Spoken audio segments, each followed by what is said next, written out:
Hello and welcome to GG's Weekend Watch, kindly sponsored by Bet.UK. And first and foremost, thank you so much for all of your kind and lovely messages welcoming us back. And the lads clearly do very well fresh, as Daryl and Andrew both bounced off of the spring ground on last week's show. A plethora of good results. So just to reiterate those, we'd swing along at 11-2. Oh, placed but tipped by Kate.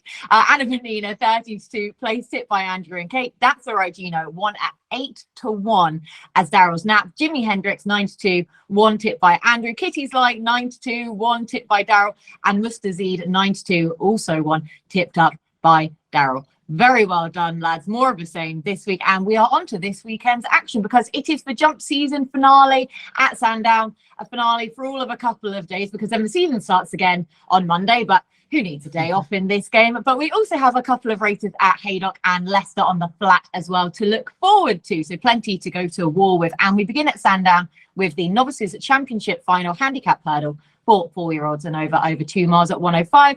A wide open race here, Andrew, but where it's 5-1 the field. So a race right up your street. Who wins it? I'm going to go for the Nicky Henderson second string, Iberico Lord, who returned from wind surgery to beat Bo Balco of Paul Nicholls, who reopposes here. He impressed me that day because he did something that's not easy to do at Stratford. He came from off the back of the field on a pace favouring track. And I thought there'd be plenty more to come after that win. He only won narrowly, but he was a 9-1 shot, and Bo Balco was the 11-10 favourite. Bo Balco was prominent. So, the runner-up the third made the running. The fourth was also up with the pace. He's beaten the next hold-up horse by getting on for 19 lengths. So I thought it was worth taking a chance on him. He's lightly raced, open to further progression. He has drifted markedly.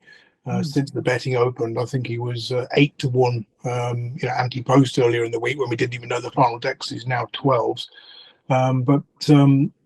Given that he's already beat Bo Balco against the track buyers, I don't quite see why it's such a bigger price. Although Paul Nicholls still has a good record in this race. He's won 2 of the last 3 runnings. I thought perhaps he's Killer Loan, who's bidding for a 4-timer. Sorry, Killer Loan. I've just turned Killer Loan into a payday lending company. I thought Killer Loan was perhaps the best of the Nicholls pair and might be the danger. But yeah, tricky old race. But Iberico Lord for me, 12-1 seems fair. Yeah, despite the drift, like I say, that's weird, isn't it? For the antipost to be 8-1, and now that we've got the final deck 12-1 and about 3 points bigger than the horse that he beat last time out in Bo Balco. Daryl, who did you come down on the side of? There's a few in here that's got good chances. Sort of, you can make a case for a few of these. Iberico Law being one of them. Under Control being another at the top of the market. I thought she was quite impressive at Cheltenham. I thought that was a real coming of age for her. She quickened away lovely. She's going to be a nice horse, I think, in the future. So very much respect her chance at the top of the market. I'm going to take a chance on one at a big price though, and that's Dancila for Fergal O'Brien. Fergal O'Brien's got 21% strike rate at Sandown, which is interesting enough. But this Dancila was rated 90 on the flat. Right, first hurdle start, won the Scottish Supreme Novice very, very easily at Musselburgh. Now, the time of that race went into my book, and I just sort of left it because I thought that they might look at handicaps. The time of that race was 5 seconds or 20 lengths faster than Affadil later on in the card, who won the listed juvenile contest. Affadil was now rated 128, obviously quite progressive. This horse has been beaten next twice, but I'm sure that they've ridden this horse the last twice at Taunton and Huntingdon with handicaps in mind. The tongue tie goes on for the first time today, handicap debut. I just can't get away from that time figure and the fact that he's been given a mark of 120. And considering he's rated 90 on the flat, you'd think that would be well within his grasp. So at 33-1, in a race where I thought you could sort of make half cases for a lot of these, I thought I'd take a chance on Dancila. Like it a lot. 33-1 handicap debut. Dancila have also caught your eye then 3 starts ago, and yeah, looks as though he has been plotted for handicaps in mind. So not a bad 33-1 shot to go to war with. Now we're on to the next race on Sandown's card. This is the Grade 1 Celebration Chase for 5-year-olds and over a mile 7, 140. And for all that we only have the 5 runners here, this is still fascinating, where Jonbon heads the way as a 7-4 favourite, but I can see a varying amount of opinions in this race. So, Daryl, what take did you have? Yeah, this is it's interesting because I think it's very, very tight between Jonbon and Grenadine. I couldn't have the other 3 in all honesty. I think it's between the top 2 in the market. There's an interesting sort of a excuse me, form line that you could use. If you go back to the December meeting when Grenadine ran in the Tingle Creek and Jonbon ran in the Henry VIII on the same card, Jonbon was miles behind. If you compare the two races, was miles behind Edwardstone, who was held up at the rear of the field. He's 12 lengths behind him. But when they got to the pond fence, he did a remarkable closing sectional, Jonbon. That was the first time he's ever sort of gone into that 160 bracket. And it was so much faster than Grenadine, so much faster than Edwardstone. And it's very hard to ignore. Now, you could probably argue, well, he went slower throughout the circuit, so he was able to run that sort of figure, the closing sectional figure. But I think he can go that pace that they went in the Tingle Creek, and I think he's proved that in the Arkle, despite being beaten by El Fabiolo. I think he's proven he can live up with a very strong pace, and I just think that he's going to be tough to beat. I really do. I mean, I didn't think I'd say that this week, but I think he's going to be tough to beat. Just on the evidence of speed figures, I think he's going to be tough to beat. This is obviously going to be Grenadine's target. He's had 45 days off since the Champion Chase. And even when you look at sort of, I know the ground was different and they were on 2 different days. Even when you sort of look at those Champion Chase and the Arkle, just everything sort of points to Jonbon just being a better horse than Grenadine. Paul Nicholls has obviously targeted this card. So, you know, taking him on throughout the day is going to be very difficult, I think. But if the ground stays on the good side, I think Jonbon will take a bit of beating here. Yeah, and we're expecting it to stay on the good side as well, aren't we? So I think so. Yeah, there's a bit of rain tonight, but other than that, it's pretty dry up to Saturday. Yeah, like I say, apart from a few little showers, it looks, the forecast looks pretty dry, and they're currently calling it good ground at Sandown. So Jonbon to bounce off of that against this open company, Andrew. But who are you siding with? I don't think anybody will be bouncing off the ground at Sandown on Saturday, given that it's Sandown, and every meeting this season they've underreported how soft their ground is. If you look at the actual going allowance compared to the official verdict, it's a major work of fiction. So just be slightly aware of that. I think it's a cracking race, like you were saying. I wasn't keen on the trio at the bigger prices. Editor de Geets, I mean, I know he won the Desert Orchid right-handed, but he was just left alone in front, and he managed to jump out to his left at every fence and still win easily. But going back to a right-handed track in this company is not going to be ideal. Captain Guinness, see him running sort of third, maybe even second, but don't think he's good enough to win. So yeah, you're left with Nicky Henderson and Paul Nicholls have won the last 6 renewals between them. Grenadine bidding for a hat-trick in the race. He's never lost a race when he's switched from a left-handed to a right-handed track next time. 7 of his last 8 wins have come in this direction, including this race for the last 2 years. So the non-right-handed win came at Fakenham when he was 5-2 on. So he's going to love coming back to this place. But then Jonbon's never lost outside of the Cheltenham Festival. 9 from 9, I think, including his 10 from 10, I think, including his point-to-point form. And he had the clock watchers salivating with that performance at Aintree. So, yeah, it's close between the two. When there was 15, when I looked at this like a couple of hours ago, it was 15-8 each of 2. I thought, well, I'd bet Jonbon if I was choosing between them. Now it's 13-8 Jonbon, 9-4 Grenadine. Now I'm leaning more towards Grenadine, but I will probably bet Grenadine and have a forecast Jonbon to beat him into second, to get my stake back. And I think I'll be unlucky if I don't, at least finish level on the race. Yeah, and like I say, at least covering all options then, but it is between those two, as you both said, at the head of the market, Jonbon and Grenadine. And Andrew has a few ways to play that, but letting price dictate the initial selection anyway, with the bigger price about Grenadine, but definitely between those two for this celebration chase. And up next, we have a great betting heat because it's a Bet365 Gold Cup handicap chase, a Premier handicap, 5 odds and over. 3 mile 4.5 furlongs at 2.15. Kitty's Light goes again just 7 days later from winning the Scottish Grand National. He's currently the 5-1 market leader. But Andrew, can he do it again? Yeah, I mean, the big issue with Kitty's Light is, can I stop calling her she, because I associate Kitty with the female sex.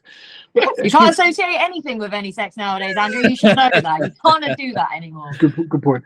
Yeah, Kitty's Light was only 3rd in this race last year when the 4-1 favourite. Now, if you look at Sandown chases in general, particularly in this race in recent years, it's been very hard to come from too far back. and Hewick was always up with the pace when winning this last time out. And Musical Slave did come from the back to get second, but the Old Boy Step Back was prominent. That was fourth at 33-1. So my concern for Kitty's Light is his running style. So I'd rather look for a horse who's likely to be up with the pace. And again, T Clipper is the one I've come down on the side of. I tipped him up for the ultimate, but then of course the ground went against him. It was soft. As per usual, he was kept for a spring campaign because he doesn't like soft or heavy going. But he ran a really good race behind Korak Rambler. He was sixth, beating 28 lengths. But of course, you look at that, he's taken a massive walk in the market. He's got off at 33-1. He's raced up with the pace. He's the only one in the first 6 or 7, I think, to be anywhere near the front end. You look at the running styles of the first 5 home. Towards rear on inner, midfield towards rear, raced wide in rear, and so he's won the race among the prominent races on ground he hated.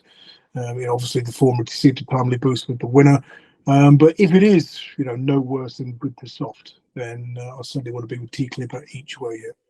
Okay, T Clipper each way. Do you think that price will shorten them nearer to the off time just because everyone nowadays is just going to see Ultimate and just want to follow it in?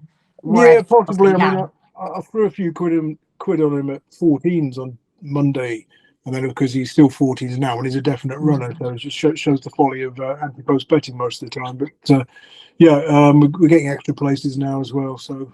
I think is he 12's best now? Is that 12's best now? Yeah, he's going to go off between 6 and 8-1 by my reckoning if there is no significant rainfall between now and Saturday. So I certainly won't put you off 12s, particularly if you can be on with extra places. Sponsor Bet UK are a 50 odds first 5.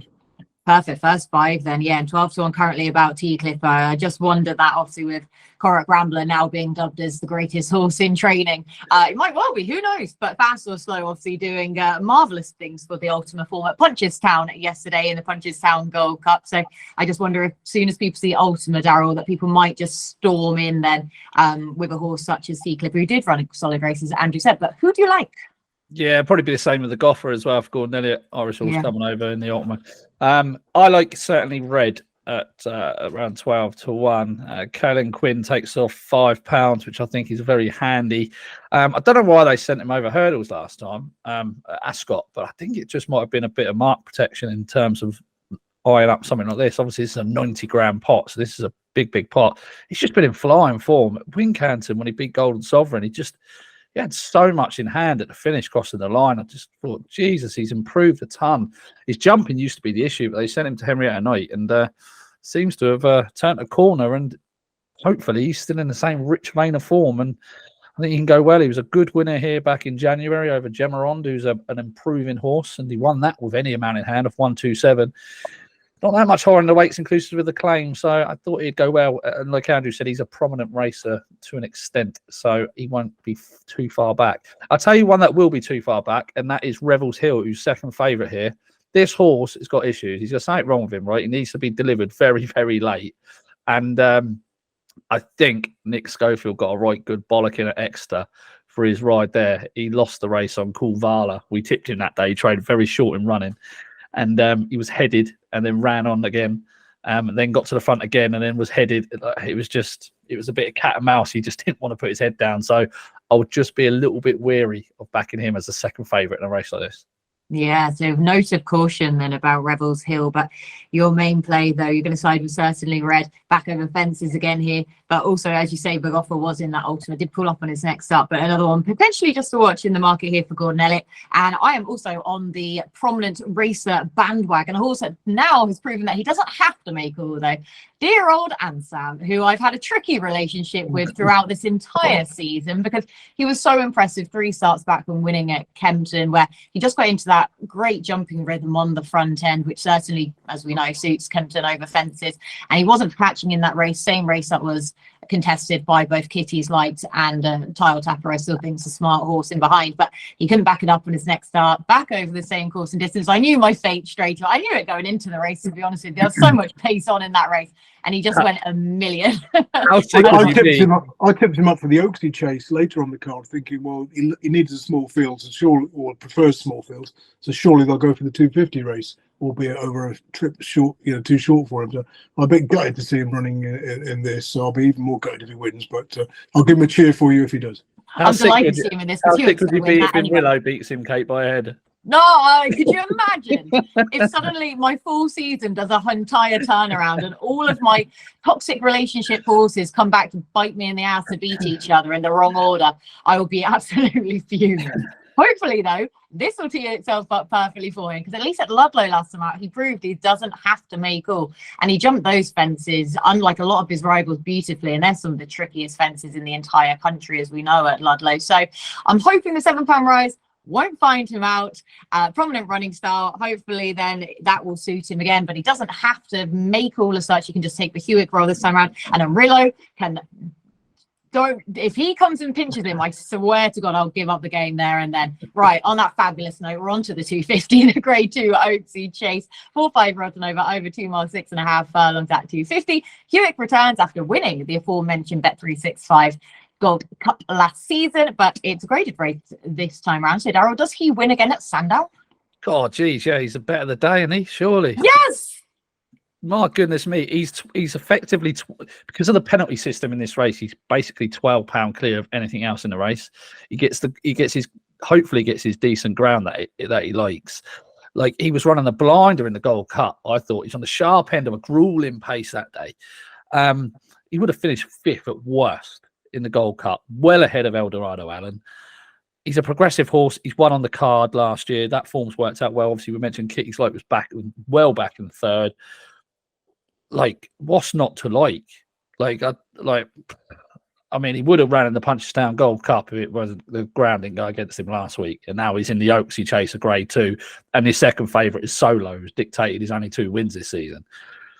Like, this is borderline maximum bet territory at 6-4, I think. But yeah, we'll see. But I think he's got a great show.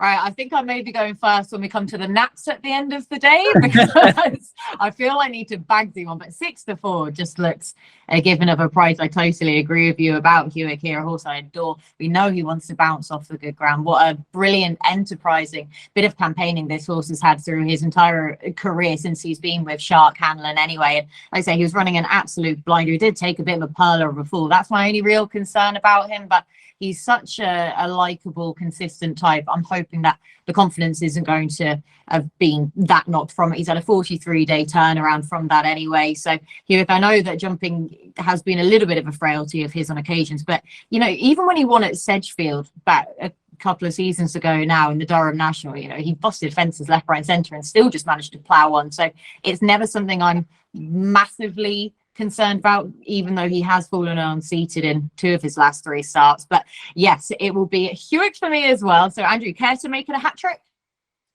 I think I'm going to have to, really. I mean, obviously, you look at his form figures, you think, well, he's failed to get around 2 of his last 3 starts, but one of those came. The first one came when unseating in the field of 16 over proper fences in Ireland. The other one, he fell at Cheltenham in a field of 13, as Daryl said, in a grueling contest. Will that race have left a mark? Possibly, but he's going right-handed again. He's got small field. He's miles clear on official ratings and Racing Post ratings, so he'll probably win and probably be chased home by a Nichols horse. He's won the last 3 renewals with 3 different horses, Black Court and Frodon St Calvados, and you would think that one of Solo or McFabulous will probably finish second. So I'd be looking at perhaps doing exact as Hewick to win, Paul Nichols to finish second. Okay, and just say either of the Paul Nichols horses then to finish second, but yeah, with his record in this race. But we're all on the Hewick bandwagon, delighted about that. Now we're on to flat action at Leicester, a 0-105 King Richard III Cup handicap, 4 year odds and over a mile at 305. Andrew, over to you for this one, please. Yeah, interesting race this. Al Mupir heads the market around about 2-1 after his 5th in the Lincoln when he was a little bit free and keen. I'm not sure how many excuses you can sort of give that day. He was well supported, 4-1 favourite. His first run back following wind surgery, and he had one first time out before, so I think he's short enough at the prices. Bo Pedro, he's never followed up a win, so although he won well last time out, I wouldn't be hugely keen on the second favourite. Mei Song was more interesting. He doesn't have the greatest career wins to runs ratio, but he's not been with Alice. A lot of those runs were for Red Dunlop, and last time out at Redcar, he wasn't best drawn. And they went bloody quick that day, and the runner-up, the third and the fourth, all came from off the pace. And the other two who disputed the lead with him finished out the back. Well, say finished well beaten out the back of the telly is probably exaggerating it a little bit much. So I thought Maidstone would go well. As for the rest of them, Arian Power was the interesting one, given Sir Michael Stout's good start to the year. And he was only 9th of 10 at Liverpool last time, and that was on the all-weather. And again, he was up with the pace when they've gone like the absolute clappers, and the winner of the second had come from well off the pace. I think 5 of the first 6 had come from midfield or further back, and he was prominent. So I wouldn't be surprised to see Arian Power go well. Rob was on the radar after his reappearance effort at Redcar. We had a shocking draw in stall 11. Has done really well because he never got anywhere near the tyre tracks on the far side. Did really well to finish 4th at 16-1, but that was over 7 furlongs, his optimum trip, and back up to a mile, that is a worry. So it's a real, I was all ready to tip him, and then suddenly realised it was a mile, not 7. So that's the concern. Dashing Rogers, half interesting. Course and distance winner. If he goes from the front and gets an easy, but I'll go Arian Power over Maisong. It's an interesting race. 6-1 shot from an 11 to 2 shot, then Arian Power over Mason for Andrew. Daryl, who are you siding with? Yeah, Dashing Roger for me. Just basically, I've got a bit more work to do on this race, but just basically on the basis that I'm hoping the return to Leicester can spark him up, and I'm hoping that he will get a soft lead. A lot of these, I wasn't overly keen on or overly sold on their handicapping, handicapping. What's the word? I've lost the word. How much range they've got left in their handicap marks. Whereas I think that Dashing Roger has fallen considerably in the handicap, and I do like it when Andrea Zini rides for William Stone. He's off a mark of 88. He's rated 104. October 2 years ago, but he's very rarely had deep ground and a winnable contest. So in the hope that it does stay pretty soft at Leicester, hope that the return to Leicester sparks him back up. He has had a 204-day break, so you're wondering what you're going to get. But I think there's compensation in about 33-1 to take a chance on him, because I don't think there's anything that's thrown in the handicap ahead of him. So I think 33-1 is probably generous. Yeah, the outsider of the field, then 33-1, and given a vote of confidence as well by Andrew along the way. But Dashing Rogers, 32-1 outsider for Daryl. Now back to Sandown for the Josh Gifford Novices Handicap Chase, 5 rods and over 2 mile 4 at 325. Another pretty open contest here, Daryl, where Captain Mathan heads away 7-2 market leader. But who wins it for you? Sorry, I'm just trying to find the race. I've got no real strong opinion in this, Kate, in all honesty. I would be against Captain Mathan off a mark of 136. Kel Destan, horse drives me insane. He's got some ability, hasn't he? But whether or not he wants to put it all in, I don't know. I was looking at Mambo Jumbo. No strong opinion, but I liked his run. If you go back to his run behind Solo here, Solo really dictated the race that day. There were plenty of fences removed from the contest, and it didn't suit Mambo Jumbo. There's definitely a victory in this horse. He just... Again, I don't know. None of these are too reliable, in all honesty. But Mambo Jumbo will be a tentative selection, but this is not a race I'm going to get involved in. No, there are a few, like you say, ones who have questionable attitudes. I think it's pretty fair to say Kel Destan being one of those, unless he blitzes from the front. I wouldn't want to be siding with him. But tentative selection, then Mambo Jumbo, 10-1 for Emma Lavelle and Tom Bellamy. Andrew, any stronger opinions? Yeah, I was when I looked at it on Monday and Tuesday, I wanted to be against the Nichols runners just because of his record in the race. He's had 10 runners in this. All 10 were beaten. He had a second and third, but another 8 were unplaced. And often they were short prices. So although he generally does well at this meeting, this race seems to have eluded him. So Annsam was the one. Sorry, not Annsam. Honor Danjonk was the one I want to be with here. He pulled up at Newbury last time, but he's useless left-handed. He's had 12 runs in his career on right-handed tracks. He's won 5 of them. His last 9 runs right-handed, 5 wins, 3 seconds, and a 4th. So each way 16-1 Honor Danjonk for me for the Jane Williams yacht. Okay, then for another big price horse as well. Currently, they're 16-1 outsider on a Dajon, but against the Nichols runner in this race at Sandown. And our final scheduled race is a handicap at Haydock. This is for 4-year-olds and over 7 furlongs at 3:45. And this really is wide open, Andrew. 11-2 the field, joint favourites at the head of the market. Who are you siding with? Got to be with Chris, last year's winner. Sorry, Boardman. Oh, here we go again. I'm trying to remember where this connection is again. That's the one. Yeah, I mean, although to be honest, I sort of glanced at the runners and I thought, well, he's based on that last time out run, he's probably going to be sort of 10-12-1 or something like that. And I think he's like 8s into 7s already. I mean, he ran okay in the Lincoln on ground that was too soft for him, finishing 11th of 22 at 33-1. He was a big eye catcher in the Lincoln trial at Wolverhampton the time before that, but he got no sort of run and obviously needed it. I mean, Tim Easterby always makes a slow start to the season, but usually they start running well or at least winning second time out. That's not quite happened at the moment. At the time of recording, he's won from 48 in the last fortnight, and quite a few of those had the benefit of a run previously. So that's a little bit of a concern. But given Boardman's just a superstar generally in the spring, once he's had a run, perhaps he'll. We won't see the best of him until Chester's May meeting if he pops up at that. But yeah, I've got to have something on him here. I think it's not massively competitive numerically compared to some of the previous renewals of this race. So yeah, Chris for me. Chris Boardman then for Andrew off of that £8 higher mark down for this race. Just a quick mention, Spycatcher. So he appreciated the return to turf when winning it first last time. He had no chance at Newcastle the time before when on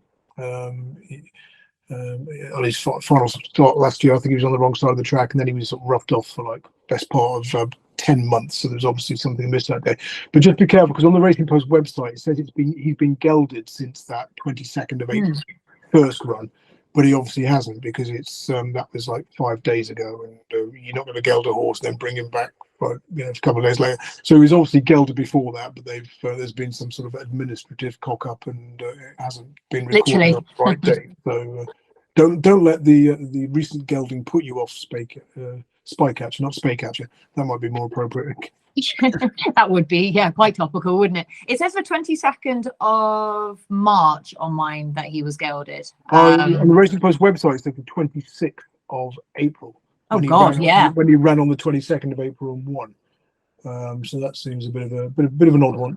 Yeah, that's that really would be some tough love if that was the case. It says on mine at least that it was the 22nd of March, but yeah, administrative errors then, or a cock up, as you so beautifully put there, Andrew. Potentially just watch out for that though with Spycatcher. Daryl, who are you siding with? Yeah, Boardman for me as well. I just think this horse doesn't like a straight track. I think he wants bend. So that's the sort of the angle I've had with him. He's been in my that's been in my notes for God knows how long, but he loves it here at Haydock. He won't mind what the ground does, to be honest. I just think he likes to swing off a bend and travel smoothly into a race. He's fairly handicapped. He proved last season that this sort of mark was not beyond him when second at Ripon and touched off by One East here back in September. I think he's got a great chance, really. Like Andrew said, he goes well in the spring. Yeah, there's lots to like about him, to be honest.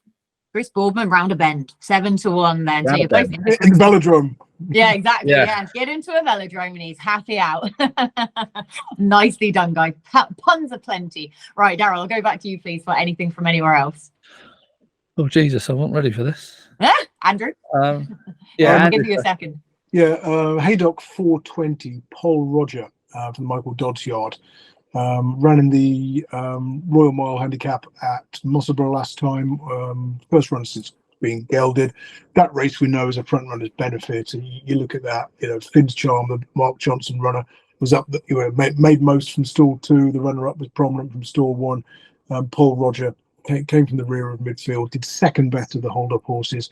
That run probably would have been needed. He won second time out last term. So Michael Dodsworth's still a bit like Tim Eastby. They tend to take a while to get going. They did have a newcomer win the other day at Beverley, which was quite surprising. But they've had quite a few run well and defeat. So yeah, Paul Roger, not seen any prices, but hopefully he's an each way price in the 420.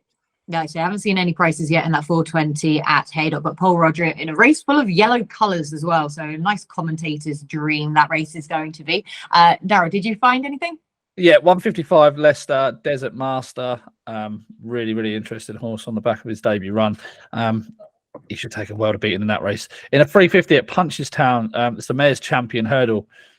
Jesus Christ, this Love Envoy drives me insane. I know everyone loves her, but drives me insane. Really, just dictated the race basically at Cheltenham. It was really slowly run, and anything from the rear had no chance of getting involved. Echoes in Rain, I'm not entirely sure wants this extra 3 furlongs in distance. Choice of Paul Townend here, but Brandy Love has to be of interest going back to Ireland. I didn't think she ran her race at all at Cheltenham, and she hadn't had the best prep going there. And I think she might have just been a little bit underestimated, particularly on that demolition job of Love Envoy last season at Fairyhouse. So 7-1 about her looks more than fair. Oh, can I inject with one more very quickly, please? Yes, of course. Ripon 410. The first Ripon meeting, you wanted to be drawn low on the far side rail in the sprints, and there's a 10 runner 5 furlong handicap at 410. It's sort of borderline whether anything will go across to the far side, but you've got Danny Tudhope on Last Crusader. Stall 1 has made the running in the past, visored for the first time, and I've seen Tudhope go right hand down and get across that far side rail and do a solo on occasion, so might just be worth taking a chance. Finished 8th when we last saw him, but that was on the all-weather, and should be a price on the back of that effort. But far more importantly in that race, we have the unofficial sponsor of this show, Monda Medj, also making his reappearance. I thought you said Mr. Wagyu. And Mr. Wagyu. To be fair, we have our 2 unofficial sponsors in that race actually. So definite, and Copper Knight, to be fair, he's featured enough times, hasn't he, between us? But yeah, so definitely watch out for that 410 at Ripon. Andrew siding against all 3 of our sponsors in that race. Anyway, now I'm going first for the naps. Hewick in the 250, Sandown, Grade 2 Oaksey Chase. Sorry, not one bit sorry about that. Daryl, who are you? I'm with you, Hewick. We can both agree then about Hewick for that one in the 250 at Sandown. Andrew, you're more than welcome to join us. Boardman, 345 Haydock. Chris Boardman it is then for Andrew. Right, that is everything from us on this show. As I say, it is the jump season finale at Sandown. Make sure you enjoy the action. A big thank you to Daryl and to Andrew for all of their hard work as per usual, and we'll catch up with you again next week.